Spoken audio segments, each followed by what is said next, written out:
One of the features of Bruton Parish Church was a little bit different than some other churches in America, is that we do follow the English custom of floor burial. As Christians, we believe in the life of the spirit. This body is just leftovers. The spirit is long gone, but being buried in a certain place means a lot to people. Up until the 4th century, Christianity was considered a dangerous cult. They were persecuted, they were fed to the lions, they were used as human torches. It was a terrible, terrible time for the early Christian church. Fascinating time, absolutely fascinating, how they put a whole new religious sect together, taking the best of Judaism and adding all of the Christian message to it. Formative years are phenomenal, whether it's a baby or whether it's a religion or a denomination. But those first 400 years were really tough. Once Constantine has his conversion experience, he brings church and state together and makes Christianity the state religion. So that it's okay to be Christian. You're not going to get burned anymore or fed to a lion. They came out of hiding in the catacombs. They begin to worship out in the open. And they bring with them this great package of tradition and a lot of things that have symbolism, what we call visual cues in this building. One of those is the idea of floor burial. As they're being persecuted by Rome, they don't want Rome to know exactly which of the leaders have died, whether they are the original disciples, whether they are the deacons that come down the road, whether they are the church leaders that come up through those 400 years. So they bury them in the catacombs under Rome to hide from the leadership. When they can come out in the world, this becomes part of the package of tradition, which many churches throughout Europe and in England and in this church follow, the idea of floor burial. So in some people's minds, the closer to the front you were buried, the more important you were. As you come through the Middle Ages, kings and queens were very territorial about where they were going to get buried. And sometimes predecessors would get moved aside so that the next king or queen could actually have a better spot.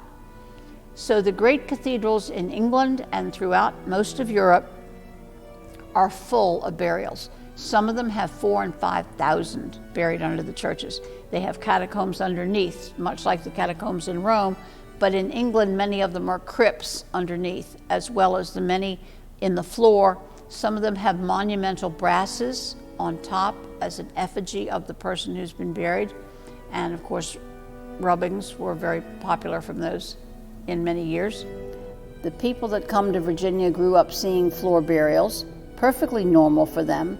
So at the Jamestown Church and in this church and in several others, we did follow the custom of floor burial. Most people were buried on land they owned, but many important people in a given society go in the floor of the church. The tower, which is in the west end of the church, has a number of gravestones on the floor. Most of those, the person they're naming is not in the tower. They have been left in their burial space and the stones were brought here to be protected. A number of reasons for that. After the American Civil War, people had no idea what the North might do to this place. And so a lot of people thought it would be safer to bring gravestones to a public place, particularly one as notable as this, where they would be safer. Some people felt that it was just smarter not to leave precious memories of the past out in the middle of a field, not knowing what was going to happen to this state. And they realized that not everybody cares about the history, so they wanted to protect it. The Timson family is marked in the tower, and that name reverberates through several generations in Virginia, and they're all marked here. There is a Timson house in town. Those were brought from the Waller family farm that belonged to the Custuses in the 18th century, which is out on Queens Creek in the York County portion of the parish. That part of Bruton Parish is out along what is now Rochambeau, in the York County side. There's pieces of a black stone, some people call it ironstone, in the church floor with the name and family coat of arms for John Page. John Page is the man who gave the land the church is built on, and that family is one of those wonderfully involved, long-tailed families that go all the way back to the 11th century in England, if not earlier, and all the way forward to today. Colonel John Page was on the vestry in the year 1674 when Bruton Parish was formed by combining two older parishes. The first brick church for Bruton Parish was completed in 1683. Colonel Page gave the land to the parish for the 1683 church and churchyard. Colonel Page had a big stone. It was destroyed in the 19th century. There are lots of stories about what happened to it, but it was during a storm it was destroyed. And so they brought inside the pieces of it that were saved. The stone had a wonderful date on it, 1691/2 or 1691/92, to show the old style year, 1691, as well as the new style year, 1692. Not until 1752 did Britain adopt the Gregorian calendar, thereby aligning the British Empire with the rest of Western Europe. Colonel Page's stone is literally 1691/2, so whichever year you think it is, you have the right grave. Descendants of Colonel Page still live in this town, still worship in this church from time to time, and many, many Page descendants come looking for that stone because it's such an important part of their past. His wife and family are buried out in the yard. There's quite a lineup of Page stones, as there are at Abington and Ware and many other Virginia churches, because they were a huge, very prominent, very successful family. Right above Colonel Page, there's a big stone on the wall that is Colonel Nathaniel Bacon the Elder. The visitors loved it because his name is Bacon, and there's a boar in the coat of arms signifying bravery and hospitality, but it is humorous to the visitors. This one was moved to Bruton from Bacon's Kings Creek plantation. Colonel Bacon was a kinsman of Sir Francis Bacon, the English philosopher, statesman, scientist, jurist, orator, essayist, and author, a man to whom educators owe a great deal, even today. And the Bacon family arrived here early on, as did many families. Once Charles II has been restored to the throne of Great Britain, there are no more wars to fight, and the Puritans have been finally put down, at least for a while. And so many of these people take ship for Virginia. Frequently, they're going to be the second sons or succeeding children, because under the English laws of primogeniture, only the eldest son inherits all the land. Colonel Bacon comes to Virginia in that great Cavalier wave. He was a very conservative gentleman. He married Lady Elizabeth Kingsmill, whose daddy had property at Jamestown. Kingsmill Plantation here in Williamsburg is named for the family and for the site. They had no children. They adopted a niece, Abigail, and she married one of the Burrells. So the bloodlines were nice and clean and connected, and the land was connected, and the dynasties were connected. His nephew is Nathaniel the Rebel, a young man who was in trouble constantly when he was in England. I'm sure Colonel Bacon and Elizabeth thought they were doing the family a great favor by bringing the boy over here. And then once he gets here, he turns out to be Nathaniel the Rebel. And he is the one who argued with Governor Sir William Berkeley and started Bacon's Rebellion and involved the indigenous folks all up and down Virginia. Colonel Bacon served as the president of the Governor's Council during Effingham's governorship of Virginia. During Effingham's absences from Virginia, Bacon, as the senior counselor, was acting governor. Coming into the church from the west end, there's a stone on the floor, a large piece of stone, and the initials on it are PG, and the letters are AE61. PG are the person's initials, and the AE61 means they died at the age of 61. Dr. Goodwin, the rector of Bruton Parish, the gentleman who had the idea for the restoration and ultimately persuades John D. Rockefeller Jr. to give the money it took to buy the town and to start the restoration of Colonial Williamsburg.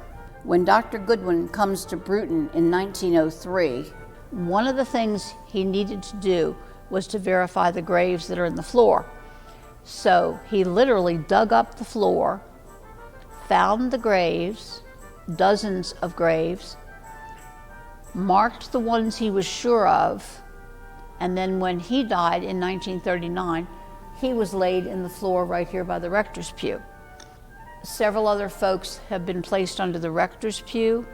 So coming down the aisle past PG, the next one is Mr. Henry Hacker.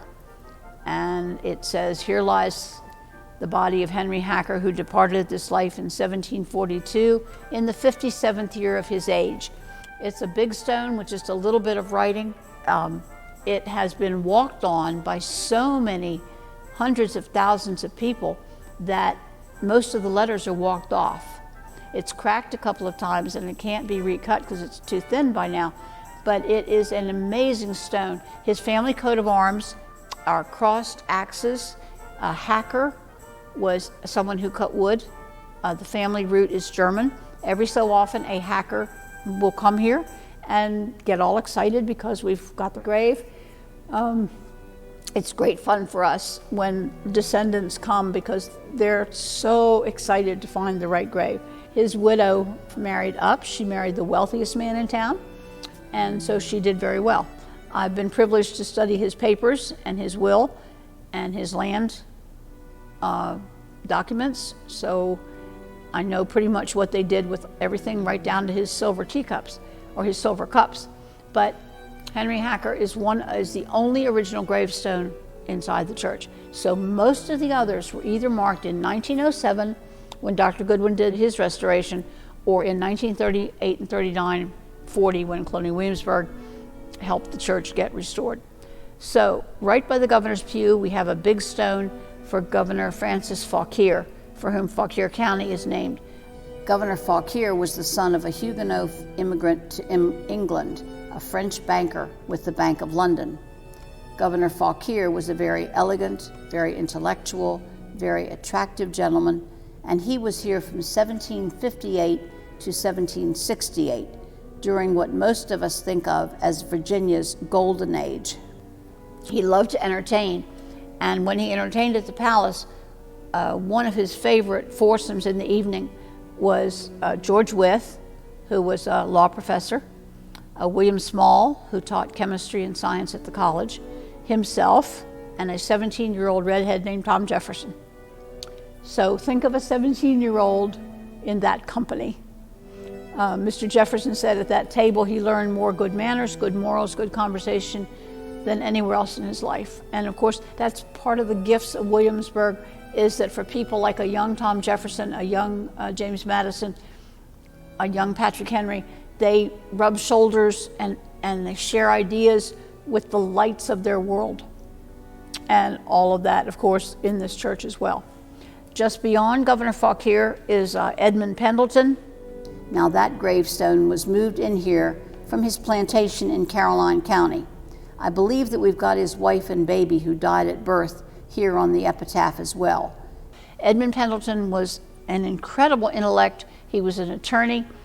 He was, in his older years, very frail, had a lot of trouble walking, but his mind was perfect. Soon after the General Assembly of the Independent Commonwealth of Virginia began meeting in October of 1776, the House of Delegates appointed Jefferson, Pendleton, and Wythe to revise Virginia colonial laws to make them compatible with a republican form of government, where the power rested with the people. It took them 3 years to complete the task. He's still active a few years later when it comes to the disestablishment, so Pendleton was a very important piece of the story as well, and he serves in Richmond when the capital is moved to Richmond as well as serving here in Williamsburg. Right in front of the governor's pew, we have a big stone that says Mrs. Prentice, obit 1794. Once upon a time, there was a lot written on this stone. Mrs. Prentice is connected to the Prentice store, and she was laid here in 1794. And I think that tells us a lot about why she's marked. Next, we have Edmund Jennings. Edmund Jennings was a lawyer. He was a landowner. He was on the governor's council. He was incredibly important in this church from 1702 to 1712, and then again from 1720 to 22. So he served with Governor Spotswood. He served while they were expanding. Someone that he would have known very well is Dr. William Cock, who was buried right beside him. Dr. Cock was also a member of the Governor's Council and Secretary of State. He died suddenly, sitting as a judge of the General Court. Dr. Cock's friend, Governor Spotswood, with the principal gentlemen of the country, attended his funeral and wept. He came across with Governor Spotswood, so he's again connected to the very best people. And that's another name which is all over Virginia. Stepping into the chancel area, in the far left corner is a gravestone which is in Latin, which is great fun for any of us who had classical languages, or for any of the clergy who come in here who had classical languages, because they can get down on the floor and actually read Latin. It is Roland Jones, who was Martha Washington's great-grandfather, and he was the first rector of our parish, and his gravestone was moved in from the outside during an earlier restoration in 1905. We have some Blair babies, a reminder of the fragility of life, especially for small babies. And we have in front of the holy table the stones for the grandfather and grandmother of Martha Dandridge Custis Washington. So it's another tie to this church. Out in the yard, we looked at some Custis graves, moved in from the Queens Creek plantation, once owned by her first husband. These gravestones inside were moved in here from Macon's Island, which is the family plantation over in New Kent. And again, it was a way to bring them to a public place where they could be cared for and protected. Dr. William H. Wilmer is in the corner near where the harpsichord is, and Dr. Wilmer was rector of the church from 1826 to 1827 and president of the College of William and Mary, and was involved in putting the new Episcopal Church in the United States together. The grave in front of the rector's pew is the only modern burial in the aisles, and it is William Archer Rutherford Goodwin. Dr. Goodwin was rector of this church on 2 occasions, from 1903 to 1909 and 1926 to 1938. He's the one who had the idea to restore Williamsburg, and he's also the one who persuaded John D. Rockefeller Jr. to do it. Dr. Goodwin had a large family. At this point, all except his grandchildren are buried in our yard, but Dr. Goodwin was buried inside. And without him, our story would be vastly different. A young priest with an incredible idea inspired by a book he'd read, and he knew the importance of history, that the future must learn from the past. He knew the importance of the church. He understood the importance of ministry to all people. I believe that he came to Bruton the first time from a church in Petersburg, and then at one point, after he had ministered here for some time and done the first restoration, Dr. Goodwin left and went to upstate New York and ministered up there for quite a while. And then in 1926, he came back to Williamsburg for a second stint as rector of Bruton and was able to see the restoration of the church as it was going on. So Dr. Goodwin is an important piece of our story and a reminder that the inspiration is where all of it starts.